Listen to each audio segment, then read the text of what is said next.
할렐루야. 오늘도 수요 성경 공부에 참여하시는 여러분들을 예수님의 이름으로 환영합니다. 예, 우리가 사실 이렇게 수요 성경 공부를 우리가 나눌 때 우리 각자의 삶을 잠시 나누고 우리가 하나님의 어떤 말씀 공부를 하곤 했었는데, 우리가 지금 현재는 서로 대면하지 못하는 관계로 인하여서 일방적으로 그냥 제가 성경을 교육하고 있는데, 빨리 서로가 좀 만나서 서로 산도 나누고, 그리고 또 서로 호흡하면서 서로 주고받으면서 예배도 드리고 성경 공부도 할 수 있는 그 시간이 빨리 왔으면 좋겠습니다. 자, 우리가 지난 시간에 이어서 창세기 25장에 대하여서 오늘 함께 공부해 나가보도록 하겠습니다. 우리가 창세기 24장에서는요, 구속사의 어떤 새로운 주역인 그 이삭의 그 결혼을 기록함으로써 아브라함을 이어서 이삭이 등장하는 것을 보여주고 있었고요. 25장에서는 이제 더 나아가서 아브라함의 죽음을 기록함으로써 언약의 후계자 이삭의 시대가 본격적으로 도래하고 있는 것을 25장에서는 보여주고 있습니다. 자, 이 25장은 크게 네 부분으로 이렇게 나눌 수가 있겠습니다. 우선 1절부터 6절까지는 아브라함이 후처 그두라를 취했다라는 사실과 후처를 통해서 얻은 자녀들의 간단한 계보가 나오는 것을 볼 수가 있습니다. 여기서 등장하는 자들은 모두 아랍 족속의 조상들이 됩니다. 그러므로 우리는 이 아브라함이 바로 이 아랍 족속들의 조상이 된다라는 것도 우리가 알 수가 있는 것이죠. 그러나 이보다 좀 더 중요한 것은 이들이 비록 아브라함의 혈통으로 태어났지만은 언약의 후손들이 아님으로 인하여서 그들은 약속의 땅 가나안 땅에 머물지 못하고 동방 지금으로 말할 것 같으면 아라비아 반도 쪽으로 옮겨지게 함으로써 약속의 아들 이삭과 엄격히 구분된다라는 것을 우리는 보아야만 할 것입니다. 그리고 우리가 7절부터 11절까지는 하나님께서 승리하시는 구속자의 무대에서 이제 아브라함이 퇴장하는 것, 곧 아브라함의 죽음을 기록하고 있고요. 그리고 12절에서 18절의 어떤 내용은 아브라함과 하갈 사이에 태어난 그 이스마엘 후예들의 계보가 기록되어져 있습니다. 이것은 일찍이 하갈에게 약속한 바 있는 그 후손 번성, 창세기 16장 10절에 나와 있죠. 이 하갈 그 이스마엘의 후손들에게도 하나님께서 번성케 하겠다라는 그 약속이 이 이스마엘을 통하여서 성취되어진 것을 보여주기 위하여서 12절에서 18절까지는 이스마엘 후예들의 계보가 기록되어져 있습니다. 그리고 19절에서 27절까지는 하나님의 은혜로 리브가가 잉태를 합니다. 그리고 태속에서부터 하나님은 장자에게 상속권이 주어진다라는 세상의 어떤 그런 관례까지 깨면서 에서를 유기시키고 동생 야곱을 선택하신 하나님의 섭리가 기록되어져 있습니다. 그리고 마지막으로 28절에서 34절에서는 이제 우리가 잘 알고 있는 에서의 장자금 매매 사건을 기록하고 있습니다. 자, 우리 이제 하나씩 보도록 하겠는데, 역시 처음부터 끝까지 딱 읽지는 않고 우리가 하면서 읽어가도록 하겠습니다. 우선 1절과 4절을 보겠습니다. 1절과 4절을 볼 것 같으면은요, 아브라함이 후처를 맞이하였으니 그의 이름은 거두라라. 그가 시므람과 욕산과 머단과 미디안과 이스바과 수아를 낳고 욕산은 스바와 드단을 낳았으며 드단의 자손은 아수르 족속과 르두시 족속과 르우미 족속이며 미디안의 아들은 에바와 에벨과 하녹과 아비다와 엘다아인이 다 그두라의 자손이었더라. 이렇게 나옵니다. 자, 우리가 여기서 잘 눈에 익은 두 사람이 있죠, 그렇죠? 그두라의 여섯 아들 중에 미디안이라는 사람이 나옵니다. 이스라엘의 역사 속에서 가장 깊은 관련이 있는 족속이죠. 바로 미디안 족속의 조상이 됩니다. 이 이스라엘을 아주 적대시하는 그 민족이 바로 이 그두라의 그 몸을 통하여서 나온 자식이었습니다. 그리고 스바는 여러분 욥기에 볼 것 같으면은 욥의 소와 어떤 그 나귀 이런 것을 약탈하는 스바 족속이 있죠. 바로 그 스바 족속의 그 조상이 바로 이 그두라의 후손을 통하여서 나오는 것을 볼 수가 있습니다. 서두에서 말씀드렸던 것처럼 이 그두라의 여섯 아들은요 바로 아랍 쪽을 형성한 각 민족의 조상들이 되겠습니다. 자, 그리고 5절에서 6절을 한번 보도록 하겠습니다. 5절 6절에 볼 것 같으면 아브라함이 이삭에게 자기의 모든 소유를 주었고 자기 서자들에게도 재산을 주어 자기 생전에 그들로 하여금 자기 아들 이삭을 떠나 동방 곧 동쪽 땅으로 가게 하였더라. 이렇게 나오는 것을 볼 수가 있습니다. 자, 아브라함이 이삭에게 자신의 모든 소유를 넘겨주고 그리고 서자들에게도 재산을 주는 것을 볼 수가 있습니다. 자, 여기서 서자들에게 주어진 재물이라는 이 단어는요, 히브리어로 파타노트라고 하는데요. 이것은 선물 또는 혜택이라는 의미를 가지고 있습니다.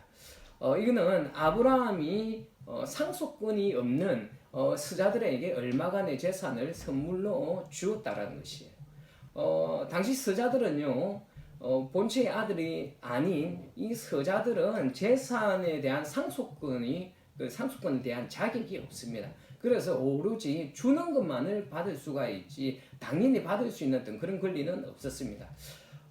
우리는 이것을 통하여서 언약의 자손과 언약 밖의 자손의 어떤 그런 큰 차이점을 우리가 비교해서 볼 수가 있습니다. 아브라함의 아들 이삭은 재산 상속을 다 받지만은 남은 서자들은 단지 선물로 재산을 받았다라는 것은 이는 오직 이삭만이 진정한 언약의 상속자임을 보여주고 있는 것입니다. 자, 여러분 이거와 우리가 비유를 해볼 수 있겠죠. 우리도 마치 이삭처럼 이 땅의 그리스도인들이 예수 안에서 언약의 상속을 받는 상속자들입니다. 이 상속자들의 특권이 있지 않습니까? 이 상속자들의 이 특권은 무엇이 있습니까? 바로 그 부모로부터 그 아버지로부터 보호하심을 받고 인도하심을 받고 그리고 물질적이든 이런 것들을 뭐 할 수 있습니까? 공급받을 수 있지 않습니까? 여러분 우리들이 바로 하나님으로부터 예수 그리스도를 통하여서 언약의 상속을 받은 상속자임을 여러분 기억을 하시고 아버지 하나님께서 우리의 삶을 항상 보호하시고 인도하시고 돌보시고 공급하시는 그 하나님의 언약 안에 있는 저와 여러분임을 여러분 꼭 믿으시기를 부탁드리겠습니다. 자, 우선 우리가 여기서 주목할 것은 아브라함이 죽기 전에 재산을 분배했다라는 것이에요. 자신이 살아있을 때 재산을 분배해야지 혹시나 자신이 죽은 후에 이 형제들 간에 불화와 갈등이 일어날 것을 미리 방지하기 위하여서 죽기 전에 재산을 나누어 줬을 뿐만 아니라 결국 또 어떻겠습니까? 이 서자들은 어떻게 됩니까? 이 동방 땅으로 아까 말씀드렸던 것처럼 지금 이 아라비아 반도 쪽으로 이렇게 이주를 하게 됩니다. 이것은 아브라함이 이 이삭을 서자들로부터 분리시켰다라는 것을 우리가 알 수가 있죠. 이것은 아브라함이 죽은 후에 이삭의 어떤 그런 장자로서의 어떤 그런 지위에 대하여서 위협받지 않도록 이 이삭을 보호하기 위한 조치로서 이 이삭의 아브라함의 그 서자들을 동방으로 이주시켰다라는 것입니다. 그리고요. 우리 이제 또 7절에서 11절을 보도록 하겠습니다. 7절에서 11절에 아브라함의 향년이 175세라 그의 나이가 높고 늙어서 기운이 다하여 죽어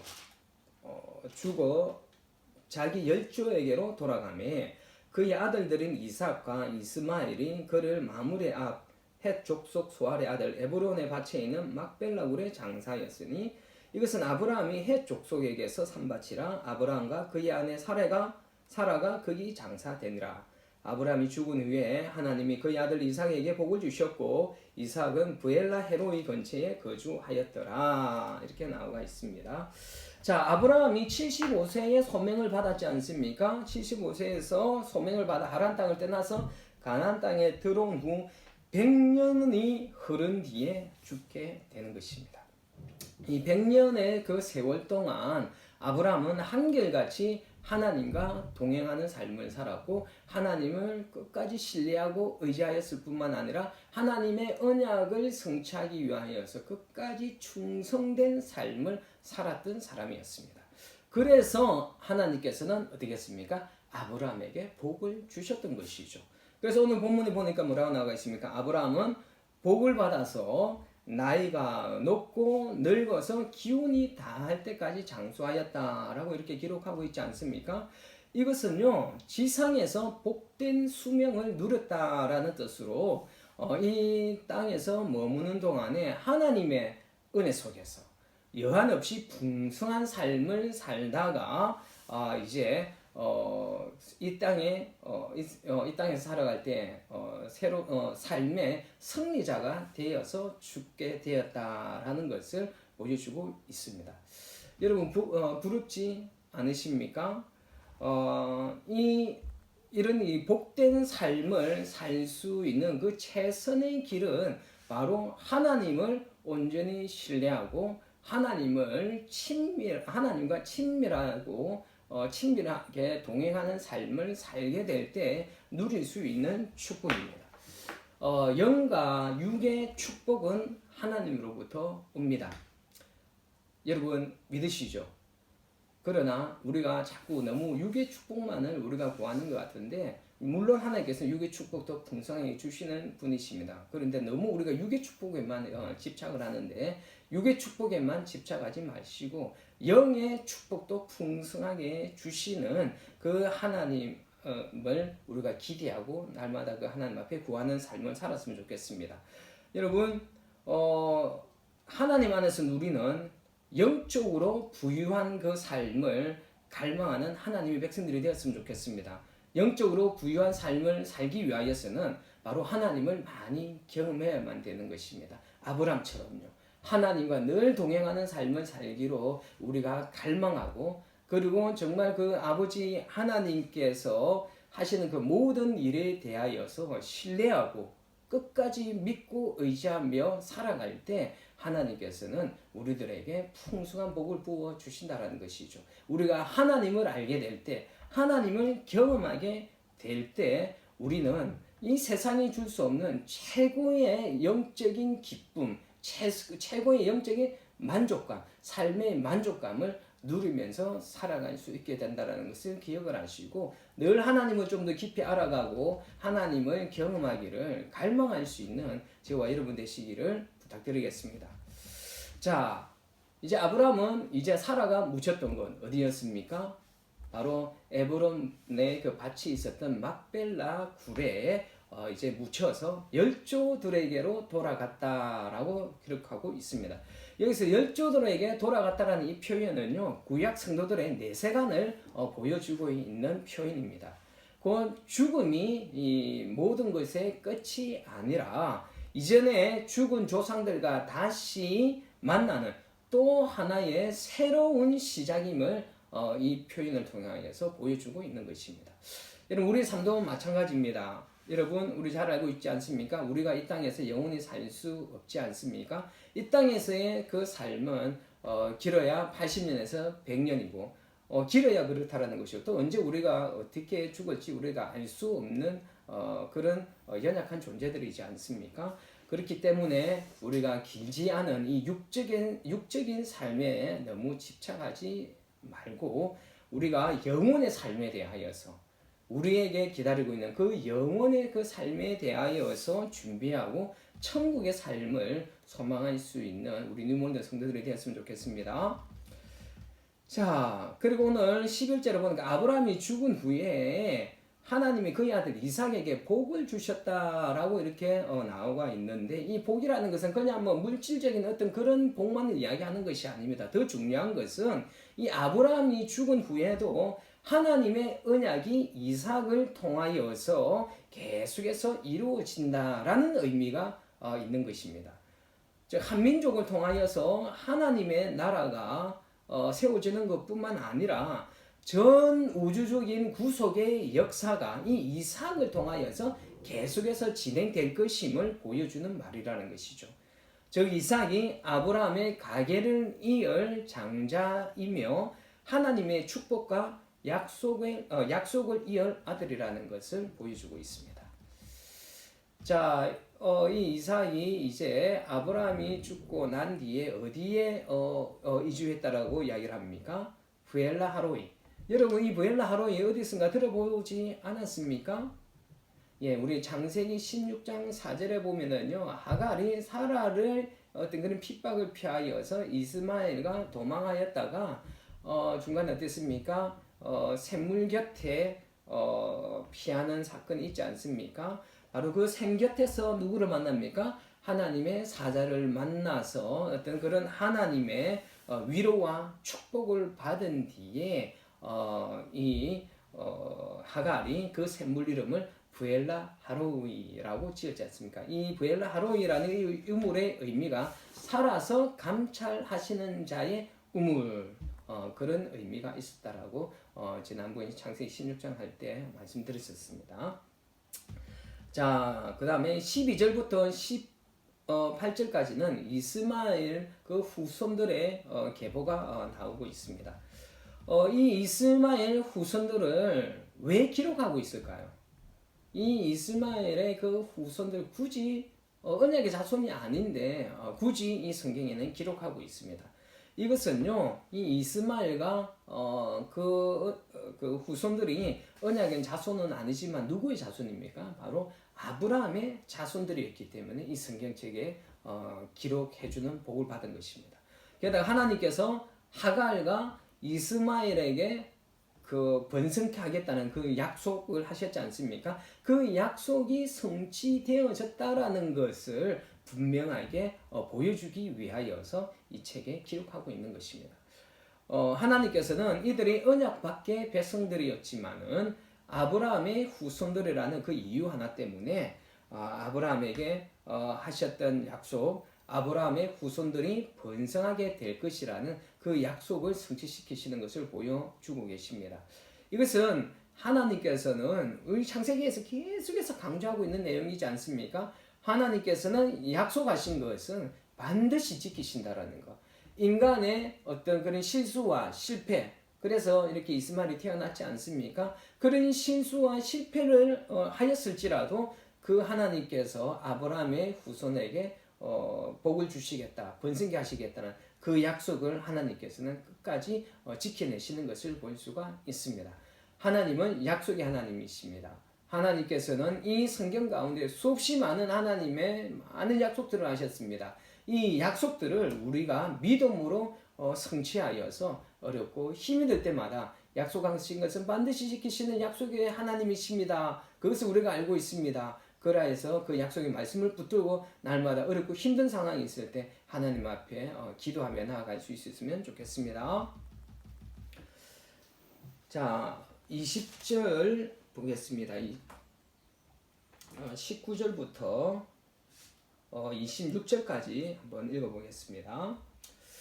아브라함의 아들 이삭의 족보는 이러하니라. 아브라함이 이삭을 낳았고 이삭은 40세에 리브가를 맞이하여 아내를 삼았으니 리브가는 바단 아람의 아람 족속 중 부두엘의 딸이요 아람 족속 중 라반의 누이였더라.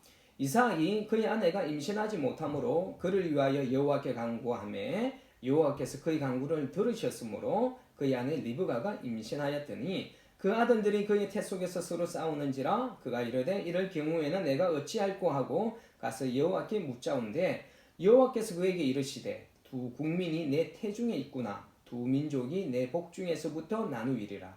이 족속이 저 족속보다 강하겠고 큰 자가 어린 자를 섬기리라 하셨더라. 그 해산 기한이 찬즉 태에 쌍둥이가 있었는데 먼저 나온 자는 붉고 전신이 트럭 같아서 이름을 에서라 하였고 후에 나온 아우는 손으로 에서의 발꿈치를 잡았으므로 그 이름을 야곱이라 하였으며 리브가가 그들을 낳을 때에 이삭이 60세였더라 나와 있습니다. 자, 이삭은 40세에 리브가를 아내로 삼았습니다. 사라가 죽은 후 몇 년 후에요? 3년 후에. 곧 아브라함이 140세가 되던 후에 이삭이 리브가와 결혼하였습니다. 창세기 23장 1절에 나와 있었죠. 자, 21절에 보니까 어떤 구절에 나와 있었습니까? 리브가가 임신하지 못함으로 그를 위하여 뭐 했다 그랬습니까? 간구하매 그리고 그의 간구를 들으셨으므로 그의 아내가 임신하였더니라고 이렇게 나와 있습니다. 뭡니까? 이삭이 어떻게 했습니까? 문제 앞에서 뭐 했나요? 가만은 넉넉고 있지 않았습니다. 아이를 갖지 못하는 아주 큰 불임의 문제가 있었지 않습니까? 이 약속을 이어갈 후손, 그 아버지 아브라함처럼 이렇게 사라가 이렇게 불임하였던 것처럼 이 이삭과 리브가에게도 동일하게 이 일이 일어났습니다. 약속을 이어갈 후손이 생기지 않는 아주 큰 문제가 이삭과 리브가에게 찾아왔을 때 이삭은 넉넉고 있지 않았습니다. 어떻게 했다 그랬습니까? 그 문제 앞에서 뭐 했다 그랬어요? 기도했다라고 나와 있습니다. 기도하며 간구하니까 하나님 어떻게 하셨습니까? 그의 간구를 뭐 했다 그랬어요? 들으셨으므로 이렇게 나와 있습니다. 하나님께서는 민수기 말씀에서도 그렇게 이야기하고 계시지 않습니까? 내 귀에 많은 대로요 들리는 대로 행하리라라고 하셨지 않습니까? 하나님께서는요 우리가 기도하는 것을 우리가 말하는 것에 들리는 대로 행하시는 분이십니다. 자, 듣고 나서 가만히 계시지 않으셨죠? 어떻게 했다고요? 그의 아내가 어떻게 했다 그랬습니까? 임신하였더라. 하나님께서 듣고 그냥 외면하시는 것이 아니라 직접 일을 하심으로 통하여서 그들의 마음의 소원의 간구를 들어주시는 것을 우리는 볼 수가 있습니다. 아까 말씀하셨죠? 우리는 언약의 자손들입니다. 우리는 예수 그리스도 안에서 새로운 언약의 자손들이지 않습니까? 바로 예수 그리스도의 그 언약의 그 상속을 우리는 이어받은 사람들이지 않습니까? 하나님의 보호하심과 하나님의 공급하심, 하나님의 도우심을 받을 수 있는 특권을 가진 존재. 그렇기 때문에 우리가 문제 앞에 있을 때 그냥 넉넉지 마시고 어떻게 하시라고요? 하나님 앞에 기도하십시오. 믿음으로 기도하십시오. 그리고 하나님께서는 들으십니다. 들으시고 응답하시는 그 하나님 앞에 무릎 꿇고 나아갈 수 있는 저와 여러분 되시기를 부탁드리겠습니다. 자, 우리가 여기서 보니까요, 이 리브가도 자신의 어떤 그런 시어머니 그 사라처럼 임신을 하지 못하는 불임이었습니다. 근데 사라는 어떻게 했습니까? 아이를 얻기 위하여서 하나님의 약속을 끝까지 기다리지 못하고 하갈을 통하여서 자손을 얻으려고 하는 어떤 그런 성급함, 어떤 그런 실수를 범하였지만은요, 이 반면에 이 이삭과 리브가는 아브라함에게 하였던 하나님의 약속 무엇이었습니까? 내 씨가 크게 번성하여 하늘의 별과 같고 바닷가의 모래와 같이 하겠다 할 때 이때 내 씨가 누구였습니까?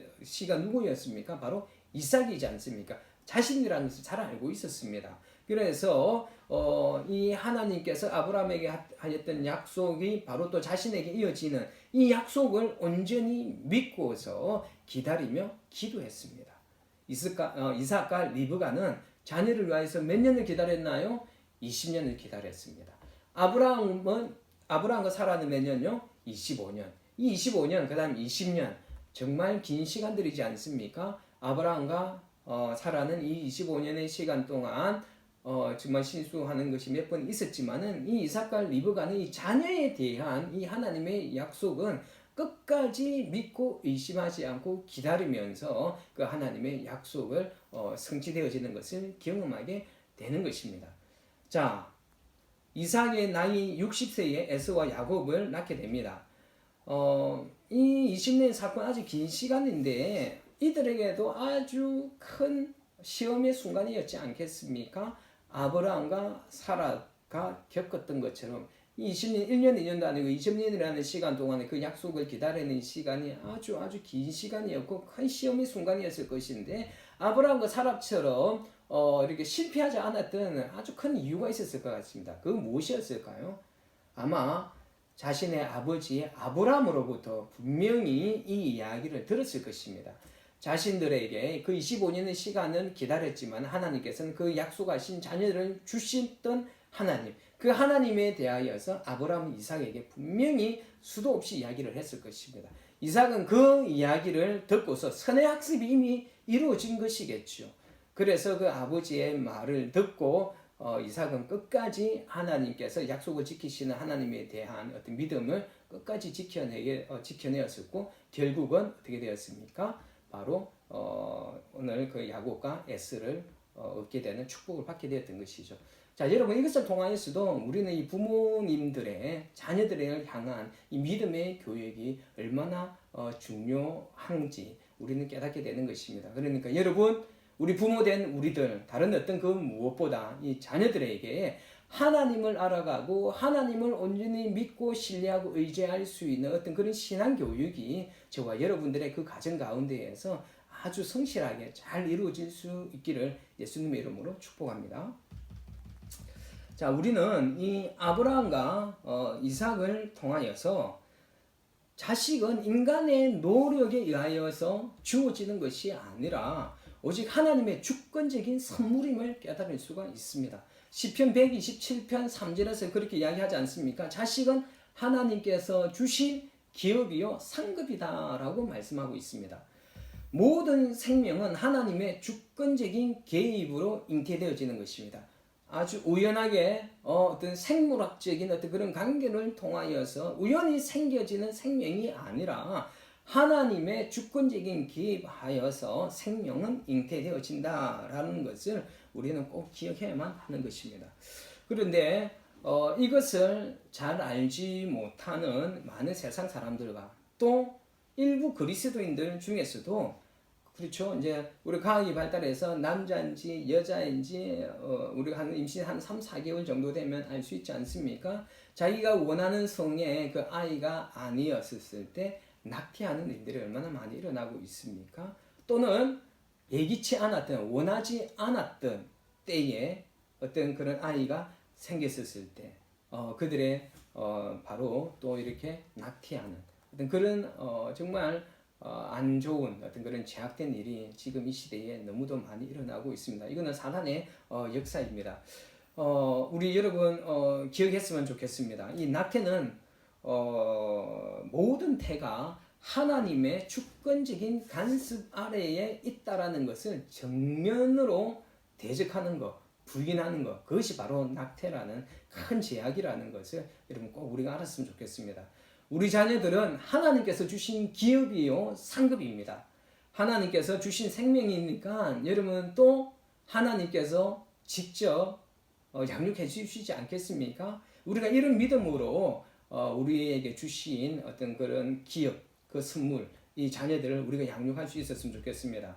그래서 우리가 세상의 가치를 따라가서 세상적인 교육 또는 세상적으로 잘 나가는 방법을 가르치기보다는 방금 전에 말씀드렸던 것처럼 하나님을 먼저 알고 하나님을 향한 신실한 믿음을 가지고 예수님의 성품을 닮아가는 자녀들로 성장할 수 있도록 우리가 그렇게 자녀들을 교육시키고 또 자녀들을 그렇게 바라보았으면 좋겠습니다. 좀 세상 사람들과는 다른 시각으로 우리가 자녀들을 바라보고 그들에게 올바른 신앙 교육을 시켜서 그들이 인격적으로 성품적으로 건강하게 잘 자랄 수 있는 그 아이들로 우리가 키울 수 있었으면 좋겠습니다.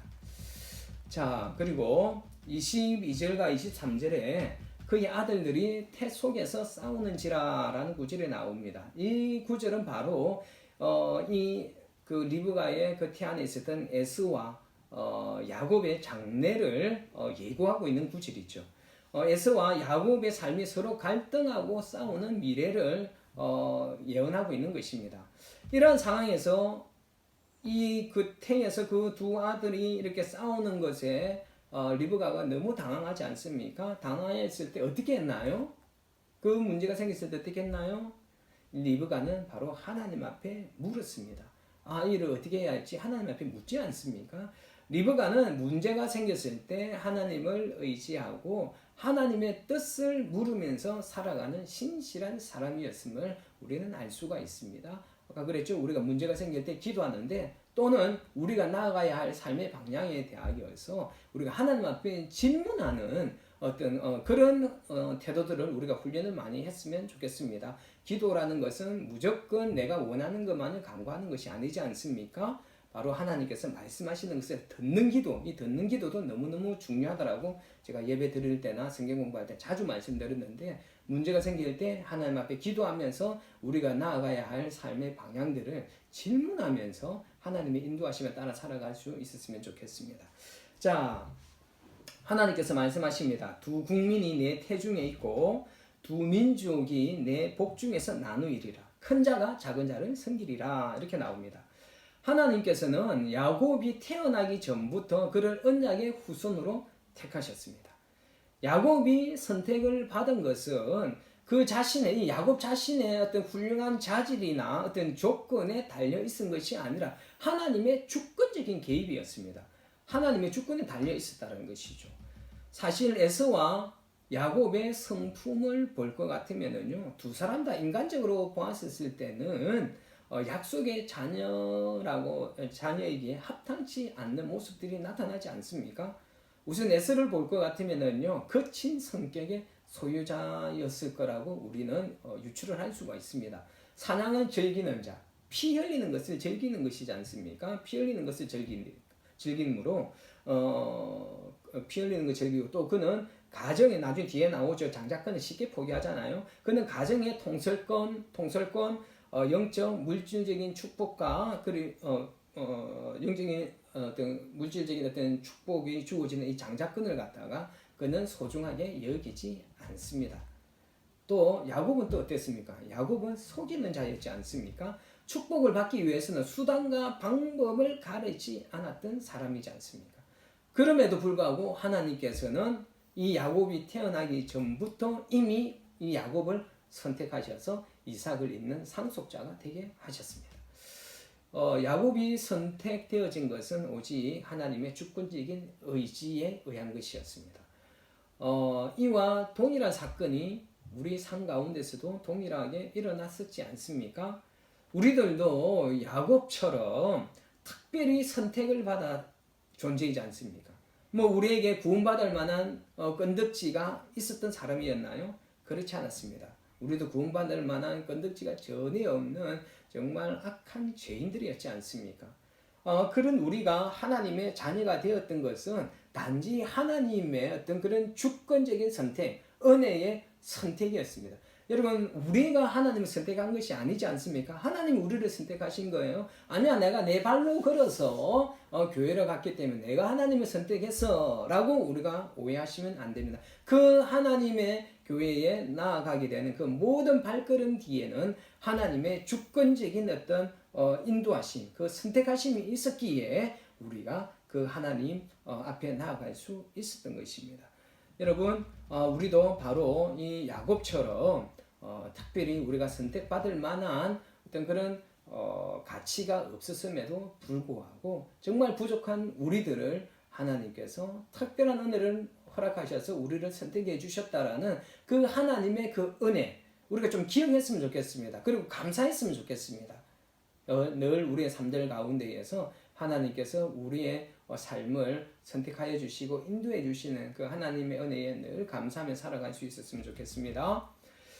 자, 이제 에서와 야곱에 대해서 표현하고 있지 않습니까? 25절에는 에서에 대해서 나옵니다. 먼저 나온 자는 붉고 전신이 트럭 같아서 이렇게 나오는데 이 에서의 온몸이 붉은 털로 덮여져 있는 이 모습은 바로 에서가 혈기가 많고 그런 이성적인 어떤 그런 성격의 소유자라기보다는 아주 야성적인 성격의 소유자 또는 다혈질적인 어떤 그리고 또 급한 성격 이런 것을 암시를 하고 있습니다. 바로 이 에서가 바로 에돔 족속의 조상이었다는 것을 나오게 되는 것이죠. 그리고 26절에 뭐라고 나와 있습니까? 야곱에 대해서 나오죠. 에서의 발꿈치를 잡았으므로 그 이름을 야곱이다 이렇게 이야기를 하는데 이 야곱의 이 히브리어 이 아카브라는 거는요 발 뒤꿈치를 잡다라는 에서 유래한 말입니다. 여기서부터 이 아카브에서부터 선수를 치는 자, 속이는 자, 빼앗는 자라는 말이 파생되었습니다. 그러므로 이 야곱이라는 이름은 실제로 그가 태어나던 상황을 형의 그 발꿈치를 잡고 태어나는 그런 상황을 묘사하였을 뿐만 아니라 바로 교활하고 속임수 많은 야곱의 초창기의 어떤 그런 성격을 암시하고 있다라고 볼 수가 있겠습니다. 자, 그리고 에서는 익숙한 사냥꾼이요 들사람이다라고 나와 있습니다. 에서는 들에서 사냥을 즐기며 사냥에 능숙한 사람이었습니다. 사냥에 탁월했던 그는 아마도 그 시대에 많은 사람들에게 호감을 받는, 환영을 받는 인물이었을 것입니다. 그런데 들에서 짐승의 피를 흘리는 것을 즐기는 것을 보아서 아까도 말씀드렸던 것처럼 에서의 성품은 좀 다혈질적이고 거친 성품이었을 것 같습니다. 반면에 야곱은 어떤 사람이요? 조용한 사람이라고 그랬습니다. 자, 이삭은 에서를 좋아하고 리브가는 야곱을 좋아합니다. 왜 그랬을까요? 이삭은 에서가 사냥한 고기를 좋아했습니다. 고기를 좋아한 이삭이었는지 모르겠지만은 이삭이 사냥한 고기를 좋아했기 때문에 이삭은 에서를 이뻐했고 리브가는 집안에 머물면서 엄마를 돕지 않았겠습니까? 엄마를 도우는 그 야곱을 더 사랑했을 것 같습니다. 서로 간에 좀 편애하는 좀 하나님의 언약의 자손이었지만은 언약의 자녀였지만은 인간적으로 연약한 성품들 이렇게 자녀를 이렇게 편애하는 어떤 그런 연약한 성품들이 나타나는 것을 볼 수가 있습니다. 자, 27절과 34절 이제 보고 마무리하도록 하겠습니다. 이 27절과 34절에는 에스가 장자의 명분을 파는 장자권을 파는 내용이 기록되어져 있죠. 한번 읽어보도록 하겠습니다. 그 아이들이 장성함에 에서는 익숙한 사냥꾼이었으므로 들사람이 되고 야곱은 조용한 사람이었으므로 장막에 거주하니 이삭은 에서가 사냥한 고기를 좋아하므로 그를 사랑하고 리브가는 야곱을 사랑하였더라. 야곱이 죽을 쑤었더니 에서가 들에서 돌아와서 심히 피곤하여 야곱에게 이르되 내가 피곤하니 그 붉은 것을 내가 먹게 하라 한지라. 그러므로 에서의 별명은 에돔이더라. 야곱이 이르되 형의 장자의 명분을 오늘 내게 팔라. 에서가 이르되 내가 죽게 되었으니 이 장자의 명분이 내게 무엇이 유익하리요? 야곱이 이르되 오늘 내게 맹세하라. 에서가 맹세하고 장자의 명분을 야곱에게 판지라. 야곱이 떡과 팥죽을 에서에게 주매 에서가 먹으며 마시고 일어나 갔으니 에서가 장자의 명분을 가볍게 여김이었더라. 자, 여기 보니까 에서의 어떤 그런 성품들, 야곱의 성품들이 다 나오고 있지 않습니까? 그 팥죽 배가 너무 고파서 내가 죽게 되었다라고 말하는 것을 보았을 때 정말 그렇진 않지만 과장된 표현이기도 하지만 그만큼 빨리 달라라는 그런 굉장히 급한 어떤 그런 에서의 성품도 보여집니다. 자, 오늘 보니까 이 에서가 이 장자권을 야곱에게 넘깁니다. 왜 이렇게 쉽게 이렇게 장자권을 넘겨 주었는지 우리가 때로는 조금 이해가 안 되기도 합니다. 왜 그렇습니까? 장자권에는 아주 특별한 특권들이 있었지 않습니까? 장자권 특권에 우선 첫 번째로는 가정을 통솔할 수 있는 아버지의 권위를 계승할 수가 있습니다. 장자들이요. 두 번째로는요, 우리 잘 아시다시피 부친이 사후에 아버지가 돌아가신 후에 다른 자녀들보다 2배의 재산을 이어받을 수 있는 특권이 있었죠. 그리고 특히 아브라함 후손의 장자들은 어떤 약속이 있었습니까? 가나안 땅과 후손에 대한 언약을 계승받는 축복이 주어져 있었지 않습니까? 그리고 가정의 제사장 직분을 수행할 수 있는 축복이 이 장자에게 주어져 있었습니다. 이 장자의 축복, 이 축복권을 이 에서가 너무 쉽게 이 야곱에게 이 팥죽 한 그릇에 팔아버립니다. 여러분, 이 안에는요, 이들의 어떤 그런 성향, 자라온 성장 배경, 이런 거에 아주 깊은 연관이 있습니다. 왜 이렇게 에서가 쉽게 장자권을 팔았는지 그것을 한번 좀 보았으면 좋겠습니다. 자, 에서는 아까 어땠습니까? 사냥을 좋아하고 주로 들에서 생활을 한 반면에 야곱은요, 집안에서 리브가를 도우면서 조용하게 지냈던 사람이었습니다. 그가 에서는 들 사람이 되었죠. 들 사람이 되어서 대부분의 어떤 그런 시간을 집안에 머물기보다는 들에서 돌아다니는 어떤 건장한 청년으로 성장했을 것입니다. 반면에 그 야곱은 리브가를 도와주면서 매우 가정적인 사람이었을 것 같아요. 자, 에서는 주로 바깥 생활을 하면서 건장한 청년으로 자라면서 자신의 힘과 지혜를 중요시 여기는 사람이 되었을 것 같습니다. 사냥을 좋아하는 에서는 남을 의지하고 도움을 받기보다는 자신의 어떤 그런 힘과 지혜를 이용해서 사냥을 하는 어떤 그런 습관을 가지고 있었을 것입니다. 그리고 자기의 힘으로 해결하려고 했겠죠. 그렇죠? 그로 인하여서 이 에서는 자기 자신의 어떤 그런 능력을 믿을 수밖에 없는 그런 어떤 환경 가운데에서 에서는 자라나게 되었습니다. 자신의 지혜와 힘을 의지하였습니다. 반면 야곱은 대부분의 어떤 그런 시간을 어머니를 도우면서 일을 하면서 성장했습니다. 더욱이 어머니와 함께 있었던 야곱은 하나님의 약속을 이루려 하나님의 나라를 세워가기 위해 일하는 어떤 거기 위해서 살아가는 어떤 이삭의 어떤 그런 시대적인 어떤 그런 사명에 대하여서도 자주 들었을 것입니다. 뿐만 아니라 여러분 이런 거 생각해 보셨는지 모르겠는데 야곱이 15세 때까지 아브라함이 살아 있었습니다. 성경에 언제까지 살아 있었다 그런 거 없지만은 우리는 그 아브라함이 죽었던 나이를 생각해 보면은 우리가 유추를 할 수가 있겠죠. 자, 보십시오. 아브라함이 이삭이 결혼할 때 아브라함의 나이가 몇 살이었습니까? 다시 할게요. 아브라함이 100세 때 이삭을 낳았고 이삭이 몇 세 때요? 40세 때 결혼을 하셨습니다. 그때가 나이가 몇 살이라고 그랬습니까? 140세라고 그랬죠. 그렇죠? 그리고 이삭이 야곱을 낳을 때가 60세라고 하였습니다. 60세라고 하였으니까 그 아브라함이 그때 몇 살입니까? 160세죠. 그러니까 야곱이 태어날 때 아브라함이 160세였어요. 근데 아브라함 몇 세에 죽었다 그랬습니까? 175세에 죽었다 그랬어요. 그러니까 이 야곱과 아브라함은 15년 동안 함께 살았어요. 아브라함이 늙었기 때문에 주로 집안에 있었지 않겠습니까? 야곱은 이 아브라함과 15년이라는 같이 사는 동안에 분명히 아브라함은 그 하나님의 자신이 받았던 어떤 언약들, 약속들 이것들을 이 야곱에게 분명히 가르쳐 주었을 것입니다. 그랬기에 이 하나님의 언약과 그 성취에 대하여서 이 야곱은 깊은 관심을 가질 수밖에 없었을 것입니다. 그랬기에 야곱은 형 에서가 그 약속을 이어갈 어떤 그런 장자권, 이 장자권에 대해서 깊은 관심을 가지고 있었습니다. 반면에 에서는 어땠습니까? 미래에 성취될 하나님 나라의 유업, 약속보다는 지금 현재 이 세상에서 즐기고 풍요로운 삶에만 관심이 있었던 것입니다. 지금 현재 눈에 보이지 않는 미래의 것에는 관심이 별로 없었던 것이죠.